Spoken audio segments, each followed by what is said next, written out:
வந்து சொல்கிறதுக்கு ஆரம்பிக்கிறதுக்கு முன்னாடியே இந்த 2 கண்ணு இருக்கு பாருங்க, அதை பார்த்தே சொல்லிடுவாங்க. நான் அதை பற்றி பேசவே இல்லைன்றோம். நான் சொல்லவே இல்லையே மாதவி, சொல்கிறதுக்கு முன்னாடி எனக்கு தெரியும். சரி, நான் இப்போ என்ன சொல்ல வந்தேன், எதுக்கு, அதான் எனக்கு தெரியுமே. இல்லை மாதவி, தலை வலிக்குதுன்னு சொன்னியே, நான் ஃபோன் பார்க்கல.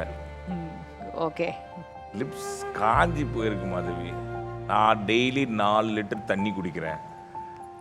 எதுவுமே சொல்கிறதுக்கு முன்னாடியே இதுதான் அவர் சொல்ல போகிறாருன்னு நினச்சி அவங்களே பதில் சொல்லுவாங்க. இப்போ ஒரு விஷயத்துக்கு நாங்கள் சண்டை போடுறோன்னா அது ஒரு வாரத்தோட பஞ்சாயத்தாக இருக்கும். அந்த ஒரு விஷயம் மட்டும் இருக்காது. நேற்று காலையில் நான் இதுக்காக கடுப்பாக இருப்பேன், முந்தா நேற்றுக்கு வந்து அவர் பண்ணுற வேலையும் சேர்த்து நானே பண்ணி, ஸோ அதெல்லாம் கியூமுலேட்டடாக அப்போ ஆரம்பிக்கும். அப்போ வந்து லிப்ஸ் எல்லாம் வெடிக்கிற மாதிரி இருக்குது, கொஞ்சம் தண்ணி குடி. அப்போ தான் நான் 1/2 டம்ளர் ஜக்கு நிறைய தண்ணி குடிச்சிட்டு உட்காந்துருந்தேன்னா, ஸோ வர்ற சண்டை எப்படின்னா அந்த தண்ணியில் ஆரம்பித்து தண்ணி மாதிரி ஃப்ளோ ஆகும். ஆமாம், அவர் சொல்வார் நான் சொல்கிறது கேட்டு முடியும்னு. ஏற்கனவே நான் 4 பஞ்சாயத்துக்கு கோவமாக இருக்கேன்.